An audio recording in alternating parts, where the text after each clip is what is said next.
Hola, ¿me escuchas? Sí, Ah, perfecto, sí, porque ahora yo ya perfecto. los perdí. Sí, perfecto. Ok, un minuto más y empezamos. Ok. Bien, sí.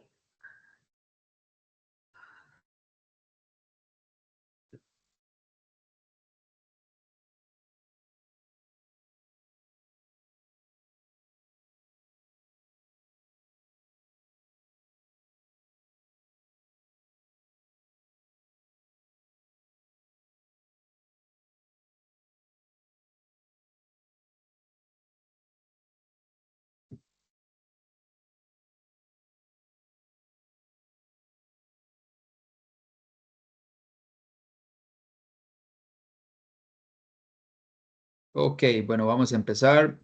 Muy buenas tardes a todas las personas que están presentes. Este es el seminario número 6 de la serie de seminarios en hidrología isotópica para América Latina y el Caribe. Hoy tengo el placer de presentar a Romina Marcovecchio. Ella es licenciada en Geología por la Universidad Nacional de La Plata. Actualmente se desempeña como becaria doctoral del CONICET en el Instituto de Hidrología de Llanuras, doctor Eduardo Usunov, bajo la dirección de la doctora María Emilia Zavala, perdón. Sus investigaciones se centran en el estudio de procesos hidrológicos en cuencas de llanura mediante el uso de metodologías hidráulicas y herramientas hidrogeoquímicas orientadas a comprender la dinámica del agua subterránea y superficial. La idea del seminario para las personas que tal vez se están uniendo por primera vez es tratar de compartir investigación preliminar o investigación que ya ha sido publicada y tratar de fortalecer el desempeño o el trabajo de hidrología isotópica y no solamente hidrología isotópica, hidrología en general, o ecohidrología a través de toda la región y tratar de trabajar juntos en momentos que creo que para todos son muy difíciles, tanto financieramente como políticamente, como científicamente. Así que el espacio es un espacio amigable, de construcción, básicamente. Y Romina, muchísimas gracias por haber aceptado la invitación. Puedes continuar. Bueno, gracias Ricardo. Hola a todos. Bueno, soy Romina Marcovecchio, soy geóloga, como dijo Ricardo, y trabajo en el Instituto de Hidrologías de Llanura, en Argentina, y estudiando junto con María Emilia Zavala, quien es mi directora, la cuenca del Arroyo del Azul. En la imagen que tenemos en la presentación de, digamos, la primera presentación para este seminario se corresponde con el Arroyo del Azul, tomado desde un puente en una de nuestras salidas de campo, a la altura de lo que es nuestra cuenca baja, y en una de nuestras salidas cotidianas o rutinarias que hacemos con el instituto en un invierno hace algunos años, por lo cual más o menos es un poco los colores que pueden imaginarse que tenemos hoy en la llanura pampeana. Bueno, nos encontramos en Argentina, en el centro de la provincia de Buenos Aires. La cuenca del Arroyo del Azul que investigamos es un tributario de la cuenca del Arroyo del Río Salado, la cual es una de las cuencas más importantes de la provincia de Buenos Aires, con vertiente atlántica, y también es parte sur de la cuenca del Plata. Y bueno, en relación a esto de los análisis cooperativos, en el 75 surge el Programa Hidrológico Internacional con el objetivo de, digamos, la necesidad de convocar a esta construcción cooperativa de lo que es la hidrología como ciencia. Y en la década del 80, en el marco de este programa, desarrollan varias encuestas a los investigadores alrededor del mundo para ver cuál era la problemática que creían que era necesario abordar en ese momento de forma cooperativa. Es así que los investigadores responden que era necesario hablar sobre la hidrología en las grandes llanuras. Es así que se genera una reunión internacional en Olavarría, que es una ciudad que se encuentra al sudeste de la provincia de Buenos Aires, en el año 1983, donde se encuentran a ponerse de acuerdo de lo que ocurría en la hidrología en las grandes llanuras. Es así que justamente caracterizan los procesos que ocurren en estos paisajes y proponen la necesidad de generar un centro de investigación que estudie los procesos hidrológicos en estas llanuras, para lo cual en la ciudad de Azul se crea nuestro instituto, que ya tiene 40 años, en diciembre de 1984, con el objetivo de generar investigaciones relacionadas a los procesos hidrológicos en las grandes llanuras, para lo cual a partir de entonces nuestro instituto instaura tanto distintos instrumentos para realizar mediciones tanto hidrológicas como meteorológicas relacionadas a la hidrología en la cuenca del arroyo del Azul. Ahora, ¿por qué hablamos de, digamos, de la hidrología en las llanuras como algo particular? En esta imagen, como podemos ver coloreadas las superficies que se corresponden a llanuras en la superficie terrestre, y como podrán ver, no son paisajes, digamos, no son paisajes frecuentes en la superficie terrestre. Esto hizo que la hidrología clásica generada se generó en paisajes de pendientes, donde la pendiente genera, digamos, le da la energía al agua para movilizarse. Sin embargo, en esta imagen, digamos, en el margen inferior, podemos ver un paisaje característico de lo que es nuestra llanura. Esta imagen fue tomada en una posterior a la inundación en el año 2012, en la parte baja de la cuenca, y como pueden ver, lo que caracterizan es una gran cantidad de almacenamientos que tienden a unificarse, porque lo que tienen de particular la dinámica de la hidrología en las llanuras es que como el agua no tiene pendiente para movilizarse, lo que necesita es ganar altura para poder generar los gradientes hidráulicos para movilizarse. Entonces esto hace que distintos almacenamientos se vayan agrandando, ganando altura para luego generar pequeños escurrimientos superficiales. Es así que lo que caracteriza, digamos, a las llanuras como sistemas hidrológicos no típicos es en realidad los movimientos verticales del agua, como son la recarga y la descarga, que predominan sobre el escurrimiento superficial, y también son importantes los almacenamientos. Y otra de las particularidades que tienen las llanuras es que la superficie freática se encuentra cerca de la superficie del terreno, y esto hace que el acuífero tenga una gran interacción con los ecosistemas terrestres, así como también es importante la interacción entre el agua superficial y el agua subterránea. Algo que también quiero destacar, que las llanuras son lugares donde hay una gran cantidad de la población mundial asentada, y son lugares donde se generan una gran producción de los alimentos que consume el planeta. Y otra de las cosas que podemos decir que caracterizan a las llanuras es el concepto de llanura en sí, que cuando nos imaginamos a lo que es una llanura, nos imaginamos un paisaje homogéneo, de características homogéneas. Sin embargo, las llanuras, como las llanuras pampeanas, no son paisajes homogéneos, sino que más bien, por ejemplo, en esta imagen podemos ver como la cuenca del arroyo del Azul, como parte de la vertiente de la cuenca del río Salado que les decía, corresponde esta cuenca del río Salado, una cuenca de rift relacionada a la apertura del océano Atlántico, por lo cual funciona como tal desde el Jurásico, y hace que a la actualidad en el centro de la cuenca del río Salado, debido a estudios geofísicos, se pudieron identificar 7.000 metros de espesor de la secuencia sedimentaria, que intercalan tanto procesos, siempre aprieto el botón equivocado, que intercalan tanto procesos marinos como procesos de sedimentación terrestre, asociadas a principalmente en lo que es en la última fase, en el cuaternario, principalmente en el Pleistoceno-Holoceno, a procesos de sedimentación eólica y sedimentación fluvio-eólica, los fluviales asociados al trabajo de la cuenca del río Salado, los procesos hidrodinámicos. Y lo que podemos ver en el perfil de la derecha es un perfil que abarca en sección transversal lo que sería, digamos, la longitud del arroyo del Azul, desde el suroeste hacia el noroeste, una secuencia sedimentaria principalmente conformada por arcillas, limos, y también hay, digamos, areniscas y conglomerados debido a este trabajo fluvial por lo cual podemos ver que la heterogeneidad que presenta este paisaje hace a la complejidad de los procesos hidrológicos y a comprender los procesos hidrológicos en este tipo de sistemas.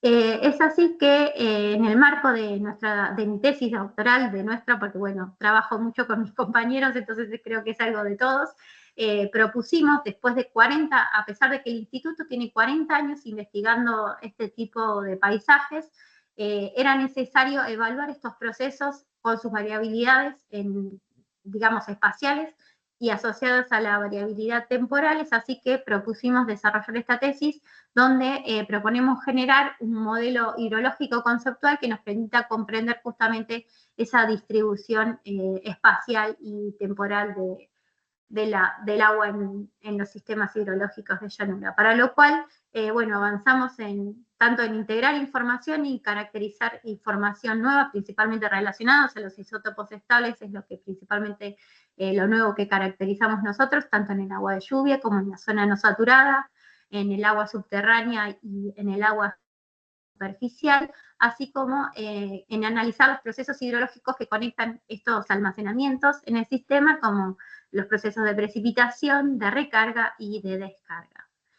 En esta charla en particular voy a contarles un poco de lo último que estuvimos trabajando, que es acerca de una pregunta que nos hicimos en este sistema hidrológico de llanura que tenía que ver con qué relación había entre la variabilidad climática, ¿no?, y la dinámica de nuestro acuífero, y nos dimos cuenta que para poder relacionar la variabilidad climática con los procesos hidrológicos en el acuífero, podíamos estudiar el caudal base. El caudal base es un componente, digamos, del caudal total, que no representa la precipitación, sino que se relaciona con las descargas del acuífero y son los que mantienen el arroyo entre los eventos de precipitación.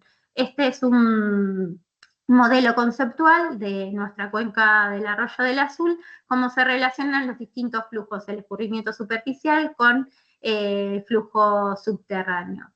Ahora les voy a contar un poquito más. Este sería nuestro sitio de estudio. Como les decía, la cuenca del arroyo del Azul es parte de la cuenca del Salado, pero por eso tiene, digamos, la orientación de vertiente, digamos, del suroeste hacia el noroeste, y nosotros caracterizamos a nuestra cuenca en dos espacios principales. La cuenca alta, que le llamamos, que tiene su cierre en Seminario, diferenciamos lo que es la cuenca alta de la cuenca baja, principalmente por las pendientes topográficas. En la cuenca alta tenemos pendientes topográficas del 2%, y en cuenca baja, sin embargo, tenemos pendientes topográficas del 0,01%, o sea, casi nada de pendiente. Esto se debe a que en esta zona, digamos, se encuentra el sistema de Tandilia, donde nace nuestro sistema hidrológico, y aquí ya se encuentra la planicie aluvial de este sistema. Vamos a hablar hoy del punto de cierre en nuestra cuenca alta, que se llama Seminario. Cuando diga Seminario voy a estar hablando del cierre de nuestra cuenca alta, que se encuentra aguas arriba, no sé si ven el puntero, ahí está, aguas arriba de la Ciudad Azul, que se encuentra acá, por lo cual es importante porque también tenemos instaurado, digamos, hay mediciones de red de alerta temprana para controlar las inundaciones en la ciudad, y nuestro Instituto de Hidrología de Llanura se encuentra acá, en este cuadrito verde, donde tenemos, por ejemplo, piezómetros que miden desde 1990 semanalmente la profundidad del nivel freático. Entonces, en este trabajo del estudio del caudal base, proponemos realizar el análisis entre las variables meteorológicas y las variables hidrológicas, donde dentro de las variables meteorológicas analizamos la precipitación, que la precipitación es medida diariamente por el Servicio Meteorológico Nacional, que se encuentra aquí muy cerquita de la estación de aforo en Seminario, que también corresponde con una estación limnimétrica de registro horario, que corresponde a la provincia de Buenos Aires, por lo cual tiene un registro antiquísimo y que hoy día se hace cargo del Instituto de Hidrología de Llanuras. Y nosotros con María Emilia colectamos el agua de lluvia en el Instituto de Hidrología de Llanuras, que se encuentra acá. Bien, la precipitación nosotros la consideramos en nuestra cuenca, que está, digamos, principalmente controlada por lo que es el sistema atmosférico el monzón sudamericano, debido a que las mayores precipitaciones se encuentran cuando el monzón sudamericano está activo en los meses de verano, entre octubre y marzo, y las precipitaciones durante el invierno, cuando el sistema monzónico está inactivo, se corresponden con sistemas frontales que ingresan desde el sudoeste a la llanura pampeana. Bueno, tenemos el relevamiento, por ende, de las temperaturas, que ocurren, las mayores temperaturas en los meses de verano están asociadas a las mayores precipitaciones, y también tenemos el análisis de las variables, esto es un análisis de promedios mensuales del caudal del arroyo del Azul, y la variabilidad, en este caso, de la profundidad del nivel freático en el piezómetro P40, también esa variación mensual. Para este caso vamos a realizar la separación del caudal base con metodologías de separación de hidrogramas. Dentro de las técnicas de separación de hidrogramas contamos con técnicas gráficas, técnicas de filtros digitales y de trazadores. Y en este caso, en el primer ejemplo que les voy a mostrar, nosotros hicimos una separación del hidrograma del caudal en seminario a través de filtros digitales. Los filtros digitales lo que hacen es considerar que el caudal de salida del acuífero varía proporcionalmente a su almacenamiento, por lo cual generan ecuaciones analíticas que se basan, en este caso utilizamos un filtro digital recursivo que es de Leticia Rodríguez, una colega, digamos, que trabaja en la Universidad del Litoral, que se basa en la ecuación de Cart 2005. Este filtro digital nos permitió separar el caudal total, que podemos ver acá en color turquesa, en la estación de aforo seminario, que para poder usar este filtro digital consideramos de utilizar la serie hidrológica más larga que teníamos, por eso utilizamos desde el 2003 al 2024, porque entendemos que cuanto más larga es la serie que utilices, más robusto va a ser la separación del filtro digital. Este filtro digital nos otorga 5 filtros, que podemos ver las líneas punteadas, en distintos colores, que corresponden, digamos, que te da la posibilidad de cómo se comportaría el caudal base en distintos comportamientos hidrológicos. En este caso, lo que nosotros hicimos para poder pensar qué filtro digital de estos 5 se correspondía con el comportamiento de nuestro sistema hidrológico fue hacer una correlación multivariada de estos filtros digitales con las distintas variables, tanto hidrológicas como meteorológicas que teníamos en la cuenca. Por lo cual, como teníamos series completas diarias, hicimos esta correlación entre diciembre del 2020 y junio del 2024, que fue cuando realizamos el año pasado este análisis, y obtuvimos una correlación multivariada donde pudimos observar que la principal correlación se encontraba entre el filtro digital número 3 y la variabilidad de la profundidad del nivel freático o la altura de la superficie freática. Es así que identificamos este filtro digital número 3 como el caudal base que representaba el comportamiento hidrológico de nuestro sistema hidrológico, y a lo cual también nos parece importante resaltar que la mayor correlación no era con las otras variables meteorológicas, sino que principalmente el caudal base se asociaba a la variabilidad del almacenamiento del acuífero. Es así que también en función de lo que Marcelo Barni, colega nuestro que, bueno, falleció el año pasado, pero que no, digamos, comenzó con el trabajo en el instituto desde sus inicios, había identificado que había una relación cuadrática entre la altura del nivel freático y el caudal base en el arroyo del Azul, y basados en este conocimiento, lo que hicimos es realizar una regresión entre el caudal base identificado en el filtro digital con la variabilidad del nivel freático. Entonces, obtuvimos una regresión, digamos, que nos permitía, en función de la profundidad del nivel freático, poder decir cuál era el caudal base que teníamos. Y acá en colores lo que hicimos fue separar en la estacionalidad relacionada a los meses en los que el monzón sudamericano está activo, o sea que tenemos las mayores precipitaciones, pero también las mayores temperaturas, de la etapa, digamos, donde tenemos las menores precipitaciones y las menores temperaturas. Esto lo quiero resaltar porque los mayores errores digamos, que nos podemos identificar del filtro digital se encuentran asociados a los meses donde, si bien tenemos las mayores precipitaciones que nos generan un caudal o eventos de tormenta, también tenemos las mayores temperaturas que generan una gran evapotranspiración en nuestro sistema, y que esto afecta a el caudal base que podría estar afectando el acuífero.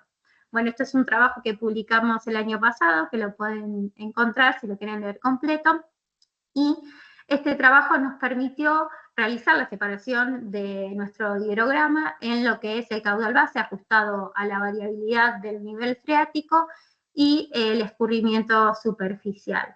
Entonces, el paso siguiente, digamos, que correspondía, bueno, en este trabajo también nos permitió identificar que el caudal total tenía una gran variación estacional, donde en los meses de verano tenemos casi 2 metros cúbicos segundo en nuestro arroyo, y sin embargo en los meses de invierno, de menores precipitaciones, tenemos 3,5 metros cúbicos segundo. Y también realizamos mediante el cálculo del índice de flujo base, el cual relaciona el caudal base con el caudal total, pudimos identificar que nuestro caudal base también tiene una gran variación estacional, teniendo, digamos, en los meses de verano, respondiendo, digamos, representando entre el 60 y el 90% del caudal total, y en los meses de invierno representa el 40 al 70% del caudal total. Entonces, el próximo paso que seguía, digamos, este trabajo de la separación de hidrogramas, se respondía a una validación de esta separación de hidrogramas con trazadores, ¿no?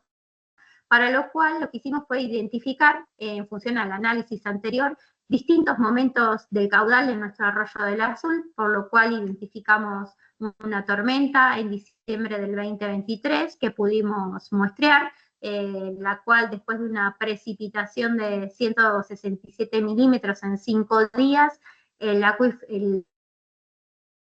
llegó, digamos, a 70 metros cúbicos por segundo, que venimos hablando que venimos de 2 metros cúbicos segundo, el pico de la cresta fueron 70 metros cúbicos segundo, y también identificamos y muestreamos distintos eventos de caudal base.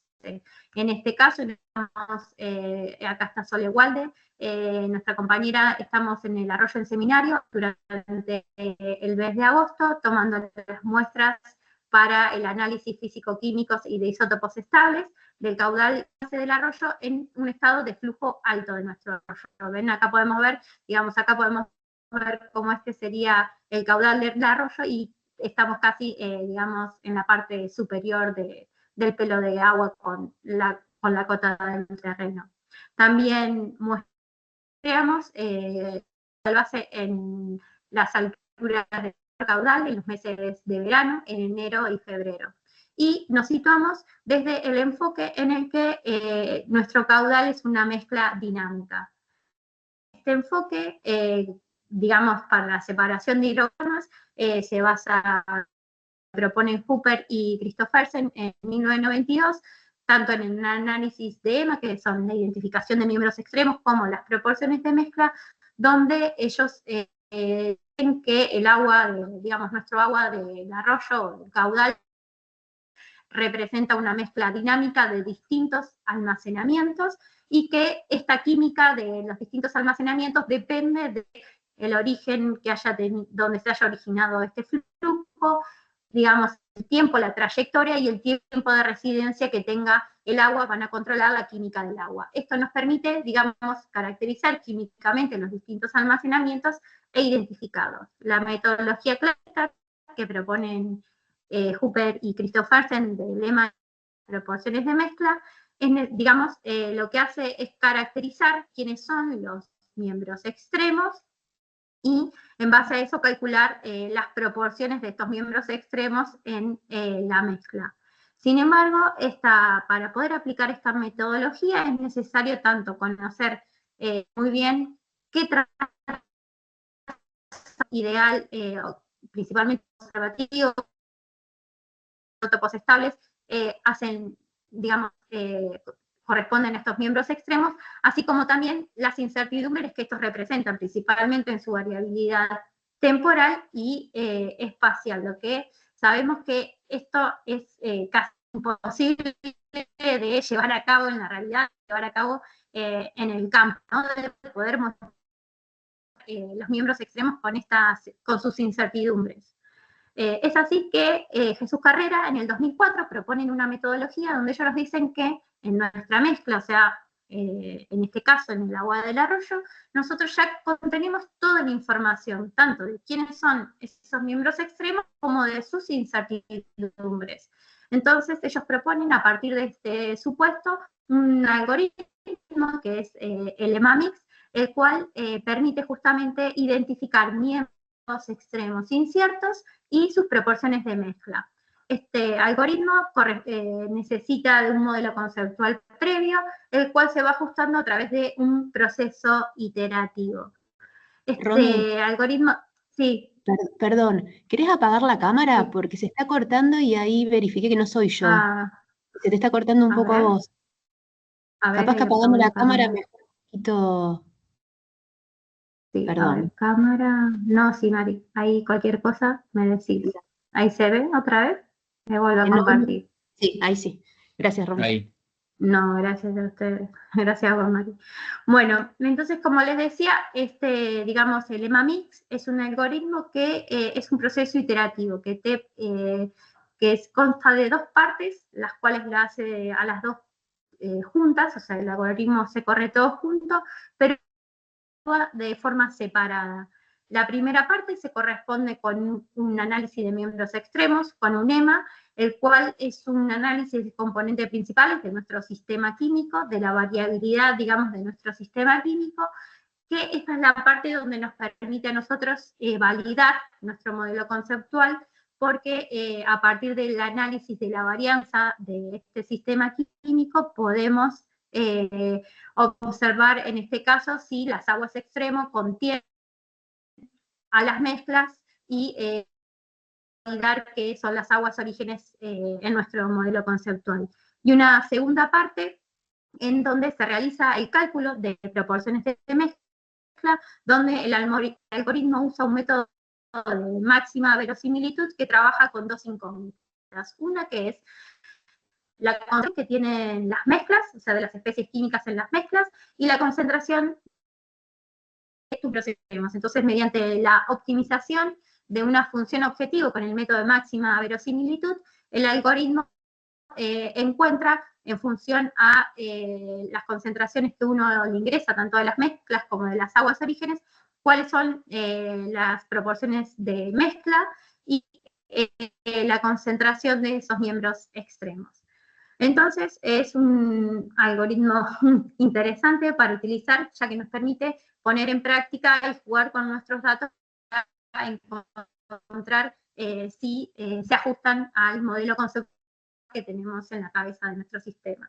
Es así, bueno, para todo esto, que es lo que vinimos desarrollando en el instituto, como también en mi tesis doctoral, lo que hacemos es considerar, bueno, nuestras aguas mezcla, consideramos el agua mezcla a la altura del seminario, de nuestra cuenca alta, y lo que hicimos es identificar distintas aguas mezclas que se correspondían a los distintos estados del caudal que identificamos en el arroyo, para lo cual tenemos unas mezclas que se relacionan al caudal base en los meses de enero y febrero, cuando el caudal base corresponden a los mínimos caudales del arroyo, y las caracterizamos tanto hidrológicamente como las precipitaciones y los niveles, la altura del nivel freático. También las caracterizamos químicamente de forma completa y a través de los isótopos estables. En este momento identificamos que, digamos, el caudal base en los meses de menor caudal en el arroyo, el agua se corresponden con fases bicarbonatadas sódicas. También identificamos las aguas, digamos, del caudal base, pero cuando el arroyo presenta su máximo caudal, que es esa foto que estábamos en agosto muestreando, y pudimos identificar que el arroyo en este momento está principalmente representado por facies, o sea, el catión dominante es el calcio, entonces son facies bicarbonatadas sódicas, y las conductividades son muy similares a las anteriores, que rondan en los 760 microsiemens centímetros, más o menos, para que tengan un orden de magnitud de la conductividad del agua del arroyo. Y muestreamos dos crecidas, como les decía, la de diciembre del 2023, y un caudal que se corresponde al punto de inflexión en el cambio, digamos, del pico de crecida y el comienzo de la curva de recesión, que se corresponde a noviembre del 2018. Estas son nuestras muestras, tanto en caudal base como en eventos de tormenta. En el evento de tormenta pudimos verificar que la conductividad disminuye considerablemente a 340 microsiemens centímetros, y el pH también a 7,7 cuando en caudal los pH son de 8, 8,5. Estas serían entonces nuestras muestras que representan nuestras aguas mezcla. Como les decía, consideramos las aguas que representan el caudal en un evento de tormenta, que se corresponden con estas muestras en el PIPER, que son bicarbonatadas cálcicas, un aguas de caudal base en momentos de alto caudal, que representan aguas bicarbonatadas cálcicas, esta línea de color azul, este es un Scholler con todas sus especies, las especies químicas que analizamos, y estas se representan al lado, digamos, también son bicarbonatadas cálcicas, pero con un poco más de cloruros en este caso que el agua de la crecida, y en el caso del agua del caudal base en caudal bajo es la línea verde, y está representada por aguas bicarbonatadas sódicas, como podemos ver acá en el PIPER también. Estas serían entonces lo que consideramos como aguas mezcla. Luego, consideramos en función de nuestro modelo conceptual las aguas orígenes, que las aguas orígenes consideramos que eran la precipitación, el agua de la zona no saturada y el agua del acuífero, para lo cual caracterizamos el agua de la precipitación. Hicimos la caracterización mensual de la precipitación. La precipitación tenemos datos desde la Peña, que comienza con Marcelo Barni en el 99, y luego sigue María Emilia a partir del 2010, haciendo análisis mensuales isotópicos de la precipitación, así como también físico-químicos completos, y podemos ver en este gráfico que las mayores precipitaciones que ocurren en el mes de marzo tienen los valores más empobrecidos de isótopos estables, y en la primavera tenemos los valores más enriquecidos de isótopos estables. Así como también caracterizamos la precipitación del evento de crecida en diciembre del 2023 con isótopos estables y cloruros. Acá tenemos la variabilidad de las especies químicas en la precipitación, que como verán es importante la variación en la conductividad. Siempre nos llama la atención porque, bueno, varía desde 10 hasta 200, incluso más de 200 microsiemens centímetros, es lo que varía nuestra precipitación mensual. Dentro del agua de la zona no saturada es otro de los almacenamientos que consideramos, que en la cuenca el agua, digamos, la zona no saturada fue analizada por Pablo Weinzettel en su tesis doctoral del 2005 y por Sebastián Dietrich en su tesis doctoral del 2018, donde ellos caracterizan la hidroquímica y parte de la hidrodinámica de la zona no saturada, o sea, cómo se mueve el agua en este almacenamiento, y algo de la hidroquímica. Entonces, en función a eso, nosotros caracterizamos la hidrodinámica en base a estos análisis, y también tenemos en el instituto instalada una parcela de zona no saturada donde nosotros podemos medir en tensiómetros a distintas profundidades, desde los 30 centímetros a los 200 centímetros, la tensión que tiene la zona no saturada para poder identificar la hidrodinámica, y estas son las cápsulas de succión que también van desde los 300 a los 200 centímetros, donde nosotros podemos obtener a través de Erlenmeyer y una bomba de succión el agua almacenada en la zona no saturada. Nosotros lo que hacemos es con la válvula de tensión, la bomba de tensión es darle una tensión de 70 kilopascales, con lo cual esa tensión obtenemos parte del agua gravitatoria, pero también parte del agua que se mueve de forma capilar en la zona no saturada. Es así que entre agosto del 2023 y agosto del 2024 muestreamos las aguas que podíamos sacar, porque uno saca el agua cuando, digamos, cuando se encuentra en la cápsula, y fuimos muestreando semanalmente la hidrodinámica. Como pueden ver, esta línea de acá corresponde a la hidrodinámica de la zona no saturada en octubre del 2023, en forma antecedente al evento de crecida que muestreamos en diciembre, y el agua en la zona no saturada se mueve de los mayores a los menores potenciales, y como podemos ver, en este caso tenemos a los 60 centímetros un potencial de 30 kilopascales, que es mayor a lo que había en la parte superficial de los 30 centímetros de la zona no saturada, que era mayor a 40 kilopascales, por lo cual en esta parte el agua en la zona no saturada se está moviendo de abajo hacia arriba, y a partir de ahí recarga, y el acuífero en ese momento se encontraba a unos 4 metros. En diciembre, unos días antes del evento de tormenta, pudimos registrar, ya había llovido un poco, entonces acá podemos ver en esta línea verde cómo el agua está recargando en la zona no saturada, o sea, tiene un movimiento descendente, y también tomamos los isótopos estables. Como pueden ver, los isótopos estables en la zona no saturada se asocian a la línea meteórica local de Cristina da Peña, que representa la variabilidad isotópica de la precipitación en nuestra zona, y el análisis de los excesos de deuterio nos muestran que estas aguas no se encuentran evaporadas. Y esto se corresponde a los valores isotópicos de la muestra de agua de la zona no saturada de forma antecedente al evento de tormenta. Luego, en cuanto a la caracterización del acuífero, lo que tenemos es una caracterización de la hidrodinámica. Estas son las isopiezas de la cuenca, y como pueden ver, en la cuenca alta el acuífero, digamos, descarga en el arroyo del Azul. Y algo que quería resaltar acá es un poco la variabilidad en el espesor del acuífero que tenemos en esta zona. Este punto se corresponde a la cuenca alta, donde tenemos la zona de recarga, y que tenemos espesores de hasta 40 metros. Sin embargo, en el cierre de la cuenca baja, los espesores llegan a tener 800 metros. En la zona de esta isopieza 160, que es más o menos a esta altura, en el piezómetro I3, hay una falla regional, la costa de Heuser, que a partir de ahí comienzan a aumentar los espesores del acuífero, y a la altura, digamos, de Seminario, que se encuentra acá, llegamos a tener espesores de 100 metros. Esto nos hace pensar que podemos tener en este acuífero distintas líneas de flujo local, intermedio o regional, dadas ya por el espesor que desarrolla el acuífero.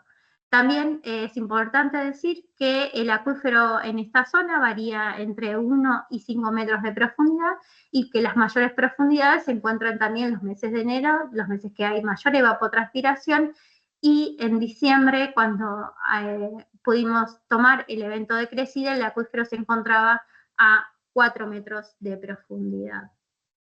Lo que hicimos fue caracterizar la hidroquímica del agua en nuestra cuenca alta. Como ven, tenemos distintos piezómetros que están muestreados en 2 censos anuales que se desarrollan en el instituto.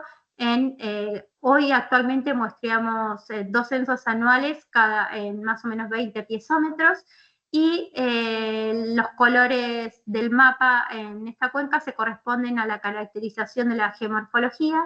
Entonces esto es el color lila, violeta, lo que corresponde con el dominio serrano de la cuenca alta, que se caracteriza por facies bicarbonatadas cálcicas, algunas magnésicas, y donde acá les decía que se encuentra la falla regional, que comienzan a espesarse, digamos, comienza a aumentar el espesor del acuífero, comienzan a aparecer las facies bicarbonatadas sódicas, que puede estar asociado también a los cambios de litología. Entonces, lo que hicimos fue caracterizar dentro del acuífero que llega, digamos, que escurre o que descarga en Seminario, es que tenemos principalmente el acuífero, lo podemos diferenciar en 2 fases, una bicarbonatada cálcica y otra bicarbonatada sódica. Esto es importante porque es lo que construye nuestro modelo conceptual a la hora de aplicar el EMAMIX.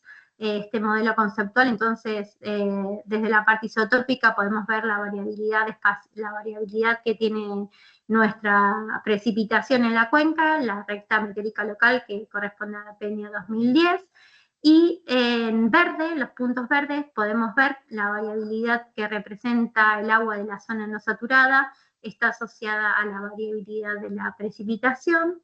Los puntos oscuros son el agua isotópica, la firma isotópica de nuestro acuífero, que es mucho menos variable que el agua de lluvia, y los puntos celestes turquesas corresponden a los eventos del agua superficial caracterizados. Acá también nos importó, digamos, vimos cómo los valores de la tormenta, que se corresponden a estos dos en la crecida de diciembre del 2023, son los valores, digamos, más empobrecidos en isótopos estables. El caudal base digamos, de régimen de caudal bajo, los meses de verano, tenemos los valores más enriquecidos, y en el régimen de caudal alto tenemos los valores del arroyo más asociados a la precipitación. Y bueno, también podemos ver este mismo agrupamiento en relación a la variabilidad del oxígeno 18 con la conductividad en el arroyo. Entonces, es así que esto construye nuestro modelo conceptual para, digamos, ingresar al algoritmo del EMAMIX que les comentaba hoy, de lo cual dentro del acuífero consideramos tanto las fases bicarbonatadas cálcicas como las fases bicarbonatadas sódicas, el agua de la zona no saturada y el agua de la precipitación. Y las mezclas las constituyen las aguas del arroyo a la altura del seminario. Es así que, bueno, aplicamos el EMAMIX, que les contaba que era un proceso iterativo que nos permite validar nuestro modelo conceptual, y en este caso este algoritmo nos permite ingresar más de 14 especies químicas a este sistema, y también podemos colocar hasta 6 aguas extremo. Cuanto más mezcla le ponemos, se vuelve más robusto, y por lo cual comenzamos ingresando en nuestra fase exploratoria 22 mezclas, dentro de las cuales considerábamos parte de las aguas que correspondían con el agua superficial, como las aguas que se encuentran, que corresponden al agua subterránea en cuenca alta. Caracterizamos 2 especies químicas, entre ellos los isótopos estables, y le otorgamos 4 aguas origen en función a nuestro modelo conceptual. Pudimos ver que con 3 autovectores, en el PCA se necesitan, digamos, es el espacio vectorial que es explicado por 4 aguas orígenes, pudimos ver que explicamos el 80% de la varianza de nuestro sistema químico completo en la cuenca alta. Entonces esto nos dio una pauta de que, bueno, veníamos bastante bien con 4 aguas orígenes para nuestro sistema, que eran el agua de lluvia, el agua de la zona no saturada, un agua subterránea bicarbonatada cálcica y un agua mucho más mineralizada. Sin embargo, digamos, la variabilidad química del sistema químico completo es bastante grande. Por ejemplo, esto representa un agua subterránea en cuenca alta muy contaminada por fertilizantes. Entonces, bueno, esto nos aumenta la variabilidad química del sistema, y hizo que fuéramos probando quiénes eran nuestras aguas orígenes que encerraban nuestras aguas, principalmente luego superficiales, que era nuestro objetivo. Y lo que hicimos, digamos, nuestro producto final de este ejercicio fue, con 3 autovectores, poder explicar el 96% de la varianza de nuestras aguas mezcla, las aguas, en este caso el agua superficial, con 3 autovectores. Eso nos dijo que, bueno, estos 4 orígenes estaban, digamos, dándonos la variabilidad química en nuestro agua superficial. Y lo que les decía de validar con este método el modelo conceptual es que a través de las especies que contribuyen al autovector podemos entender un poco los procesos hidrogeoquímicos que caracterizan esta variabilidad química. Este es el autovector 1, con la contribución de las distintas especies químicas que utilizamos, y como pueden ver son bastante constantes, y esto nos hace pensar es que esta esta variabilidad química aportada en el autovector 1 está dada por una mezcla conservativa que se produce por efectos de, digamos, de una mineralización en el flujo regional. En el autovector 2, sin embargo, encontramos que la contribución de las especies químicas a este autovector estaba dada principalmente por el calcio y el magnesio, y en el sentido contrario por el sodio. Esto nos estaba hablando principalmente de dos procesos, uno que es la disolución del CO2 del suelo en la recarga, así como la disolución de la calcita, y el intercambio catiónico. Estos procesos son los que María Emilia en su tesis doctoral describe como las reacciones que generan, digamos, la mineralización del acuífero pampeano.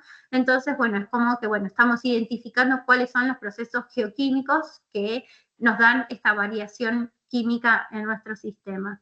Y el autovector 3, que tiene una varianza muy poca, como ven, no sé, debe ser menor al 1%, pero bueno, está caracterizado principalmente por magnesio, el potasio y el fluoruro, que si bien nosotros no los estudiamos específicamente, creemos que son especies que pueden estar aportando la fertilización en la cuenca alta, que es una zona altamente agropecuaria. Es así que, bueno, esa era la variabilidad química que, digamos, proyectamos nuestras aguas orígenes en el espacio vectorial del autovector 1 y el autovector 2, y vimos cómo nuestras aguas orígenes contienen a nuestras aguas mezcla, y a su vez, lo cual esto valida nuestro modelo conceptual y nos dice, sí, estas son sus aguas origen, que aportan al arroyo, y a la vez pudimos ver cómo las aguas del arroyo generaban una especie de agrupamiento en el agua de tormenta, en el agua del caudal base en régimen de caudal alto, y el agua del caudal base en régimen de caudal bajo. Esta es la proyección de las muestras, tanto las muestras mezcla como las aguas origen en naranja, en el espacio del autovector 2 y el espacio del autovector 3. También vemos cómo las aguas contienen nuestra mezcla y se sigue manteniendo este agrupamiento. Una vez entonces que validamos nuestro modelo conceptual, pasamos al análisis de las proporciones de mezcla. Para entender el gráfico que vamos a ver ahora, es necesario saber que nosotros construimos un hidrograma sintético considerando los distintos eventos que venimos mencionando del caudal del arroyo en su régimen de caudal alto, o sea, el mes de agosto, luego el evento de tormenta y luego el evento de caudal base cuando tenemos los menores caudales en el arroyo. Es así que pudimos caracterizar los flujos y almacenamientos que llegan a nuestro arroyo en seminario, en caudal alto, en el mes de agosto. Podemos observar cómo tenemos un 30% de aguas, principalmente aguas subterráneas bicarbonatadas cálcicas, otro 30% de aguas subterráneas bicarbonatadas sódicas, y otro 35-40% de agua de la zona no saturada, a diferencia de nuestras aguas que se corresponden acá al agua de la muestra 5 y 6, que representan el agua de caudal base. Cuando el caudal tiene sus menores caudales, podemos ver 0,48 y 0,24 metros cúbicos segundo, y estas aguas están asociadas principalmente a aguas subterráneas bicarbonatadas sódicas, y vemos cómo las profundidades del acuífero freático son casi 4 metros a comparación de agosto, que teníamos mucho más cerca de la superficie del acuífero, casi a 2 metros, 1,86 metros de profundidad. Podemos identificar también un 10% de agua bicarbonatada cálcica del acuífero y un 10% de precipitación que se corresponden con eventos de precipitación que ocurrieron tanto 35 milímetros en todo el mes de febrero y estos 8 milímetros que anteceden a la muestra que tomamos en enero del 2022. Y por último, pudimos caracterizar las aguas que llegan al arroyo en un momento de un evento de crecida, en este caso cuando el acuífero, digamos, se encontraba a la profundidad de 4 metros en diciembre, y pudimos ver que el agua de la crecida, casi en el pico de la tormenta, estaba representada en un 60% por el agua de la precipitación y un 40% por el agua de la zona no saturada. Esto nos hizo pensar en la paradoja del agua vieja que propone Kirchner en el 2003, donde dice que el agua en los eventos de crecida no solo es el agua de lluvia, sino también una gran parte está representada por agua almacenada de forma anterior en nuestra cuenca. Y bueno, creemos que el agua que caracterizamos como agua de la zona no saturada llega de alguna manera al arroyo debido a que las profundidades del acuífero son bastante profundas. En este caso las teníamos en los 4 metros. Entonces, a forma de observaciones finales o conclusiones preliminares, nosotros pudimos caracterizar que el agua del arroyo, tanto en su caudal base como en eventos de tormenta, depende altamente de la profundidad del nivel freático, y esto quiere decir que la profundidad del nivel freático representa la relación entre los procesos de recarga y evapotranspiración que hay en el acuífero. Es por eso que decimos que el análisis del arroyo en sus distintos puntos nos permite, digamos, observar cuáles son los procesos hidrológicos que ocurren en nuestro sistema hidrológico y que el arroyo es un integrador de los procesos hidrológicos. Entonces, lo que nos queda ahora, digamos, como líneas futuras de investigación es poder observar estos mismos procesos en el cierre de nuestra cuenca, en la cuenca baja, para poder comparar los procesos en la cuenca alta y los procesos hidrológicos en la cuenca baja, así como también pretendemos poder mejorar el muestreo del agua del arroyo para poder mejorar, digamos, la calidad del entendimiento de nuestro arroyo. Y bueno, eso es todo. Gracias por su tiempo. Espero que estén ahí todavía. Sí, aquí estamos. Muchas gracias. Muchas gracias, Romina, por el seminario. Vamos a abrir ahora un espacio para, para preguntas. No sé si alguien tiene alguna pregunta.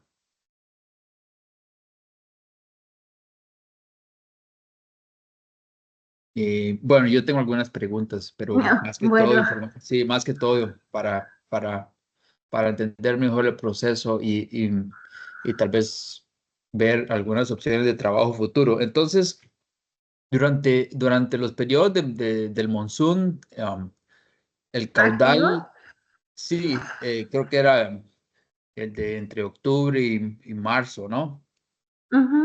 El caudal es el más bajo, ¿no? Bueno, es bastante bajo. Sí, porque, bueno, tenemos los procesos de evapotranspiración debido a las altas temperaturas del verano y la actividad de la vegetación. Entonces, el caudal es bastante bajo y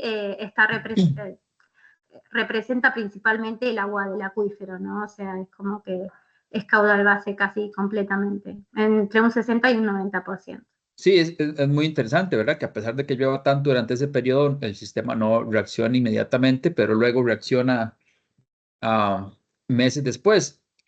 Y entonces, en el invierno, con esos eventos de precipitación como el que pusiste de 167 milímetros, el evento genera una respuesta importante en el sistema. Entonces, mi pregunta es si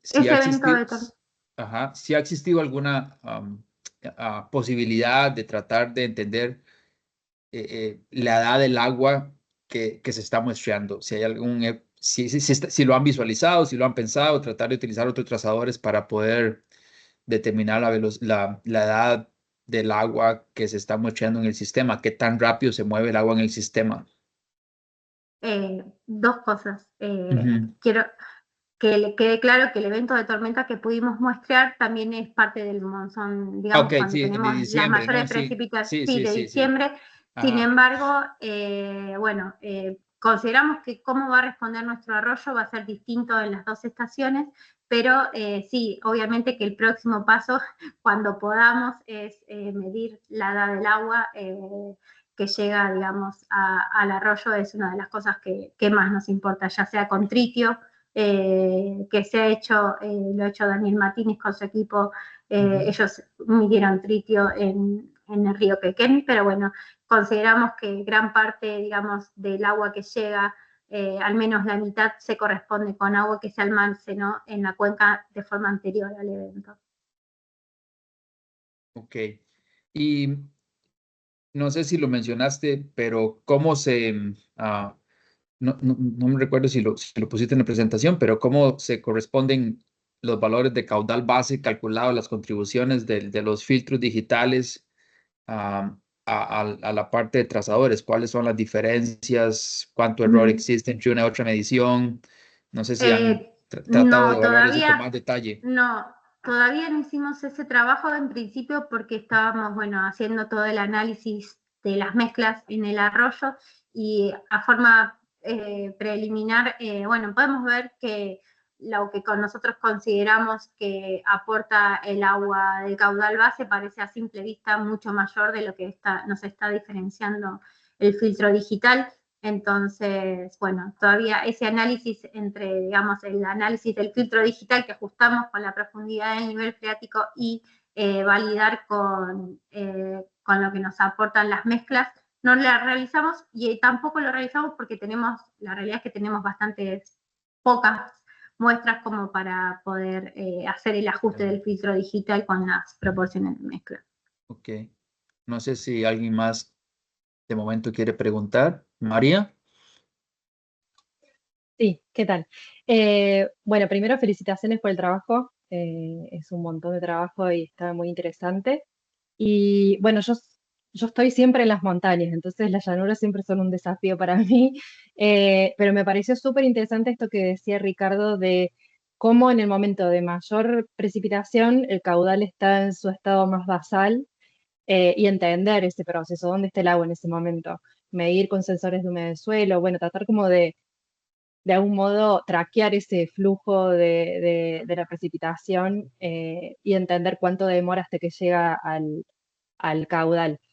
Y al margen de eso, algo que me quedó dando vueltas es cuando mostrabas el biplot de isótopos, en donde tenías la línea meteórica y las muestras de agua subterránea, y muestras de río, en donde había algunas muestras que, no sé si querés mostrarlo, tal vez va a ser más fácil Sí, a esa diapo. sí. Había algunas muestras de agua subterránea que están por encima de la línea meteórica y otras por debajo, y a su vez hay Sí. muestras del caudal que están por debajo. Entonces, estaba pensando, era una de las últimas, antes de toda la parte del modelo. Sí, esa, sí. Sí, acá. Sí. Ujú. No sé, por ejemplo, en qué momento del año se tomó esa muestra de, por ejemplo, P38 de agua Bueno, subterránea, y pensando en qué te explicaría ese corrimiento, digamos, hacia la izquierda que de algún modo sugiere que es agua reciclada o que, sí, bueno, que lo opuesto a la evaporación, por así decirlo, ¿no? Bueno, ¿cómo le sí. explicarías eso? Este pozo, María Emilia va a matar acá porque esta muestra del agua de P38 es el agua que mostramos justamente en el mismo momento que mostramos el agua en seminario en agosto del 2024, y consideramos que este piezómetro, el P38, en realidad está muy intervenido por distintas canalizaciones que hay en las cercanías de este piezómetro. Entonces, bueno, puede ser un agua que está recargada recientemente por el agua de lluvia, y como mostré anteriormente, el agua de lluvia en esta época, en el verano, en agosto, se corresponde con aguas bastante recicladas. Entonces, bueno, eso, digamos, es como una particularidad que muestra este piezómetro en este momento, pero bueno, es el que me pareció más apropiado utilizar en este sistema químico donde estábamos también considerando aguas superficiales que estaban tomadas en este mismo momento en el arroyo. Y luego, esto de que me estás preguntando de estas aguas superficiales que se corresponden a estas dos, que están dentro de la línea de evaporación, que no está colocada acá, pero tenemos la línea de evaporación que hizo María Emilia en un trabajo en el 2021, que está, digamos, realizada con las aguas superficiales y las aguas de los distintos humedales que tenemos en la cuenca. Estamos analizando, digamos, es algo que vamos a presentar en si podemos, en nuestra próxima tesis doctoral, si se relaciona, digamos, a procesos de evaporación en los cuerpos de agua superficial, que como mostré teníamos una gran cantidad de cuerpos de agua superficial, si esa evaporación, digamos, que está llegando al arroyo está relacionada a la evaporación en esos cuerpos de agua superficial. No sé si con eso respondí tu pregunta, María. Sí, sí, sí. Sí, me había quedado pensando en que creo que te había entendido que justo esas muestras de caudal se corresponden al momento de mayor sequía, entonces de algún modo, bueno, la evaporación, sí. Sí. Y lo otro que también pensaba es si todo este patrón espacial de humedales y de demás lagunas que se forman por la inundación, cómo eso afecta climáticamente, ¿no? En cómo puede o no afectar a la composición isotópica de la precipitación aportando nuevas fuentes de humedad locales que te pueden estar llevando un poco la lluvia a la línea meteórica anual, digamos, para un lado o para el otro. Que bueno, Sí. no digo, me imagino que esto con tus datos todavía no podés hablar nada de eso, pero bueno, pensaba un poquito en eso mientras veía esas muestras. Sí, tenemos un trabajo del análisis de la precipitación con María Emilia, que ya, digamos, donde tenemos instaurados colectores de agua de lluvia a distintos lugares de la cuenca, o sea, de cuenca alta, cuenca media y cuenca baja, y que realizamos un análisis mensual de esa precipitación durante 2 años, y pudimos identificar, digamos, los patrones isotópicos. Y lo que sí vimos es que tenemos agua reciclada, digamos, que principalmente en la primavera y en el verano, pero debido a los movimientos de las corrientes atmosféricas no sabemos si esa agua es significativa a nuestra cuenca o es agua que aporta a otras cuencas. Así que eso es un trabajo que está por venir, y también sacó Mauricio Quirós un trabajo relacionado ahora hace poco, últimamente, que él hizo las trayectorias de las aguas de lluvias diarias. Así que bueno, pensamos analizar la precipitación también en ese marco. Buenísimo, muchas gracias. No sé si hay alguna otra pregunta. Creo que no. Bueno, entonces, Romina, muchísimas gracias por el seminario, muy interesante la investigación que están realizando. Creo que da para muchísimos estudios posteriores, especialmente la parte del uso del agua por las plantas, el aumento y descenso de caudales. Creo que todavía hay mucho espacio para poder incorporar otras métricas que puedan cerrar más ese modelo conceptual que llevan tanto, 20, 30 años en elaboración, y cada vez van cerrando más el vacío de la información. Así que muchísimas gracias por una perspectiva distinta en una cuenca o en cuencas que son de repente, como lo mencionabas al inicio, menos retadoras que las cuencas con pendiente, pero sigue siendo un sistema muy complejo de estudio. Entonces, no sé si existe algún otro comentario. Si no, daríamos por terminado el seminario. Voy a terminar la grabación y luego les comparto el link en el canal del seminario. Solamente quería agradecer, perdón, Ricardo. Sí, adelante. Solamente quería agradecer tu iniciativa. Es primera vez que logro poder calzar la hora del seminario con mis clases, pero Romina, muchas gracias por la presentación. Me interesa mucho aprender sobre hidrología de llanura, porque al igual que la colega que habló antes, que no me fijé quién era, pero también yo soy hombre de montaña, por lo tanto nuestra lógica y nuestro sistema hidrológico son muy distintos. Es extremadamente interesante. Así que gracias por la presentación y gracias, Ricardo, por organizar esto, que han sido muy interesantes los seminarios. Perfecto, muchas gracias a ambos. Bueno, si no hay ningún otro comentario, les deseo muy buenas tardes y nos vemos entre 2 meses más en el próximo seminario. Muchas gracias. Gracias, Ricardo. Hasta luego. Gracias. Chao, chao. Chao. Hasta luego. Chao, gracias.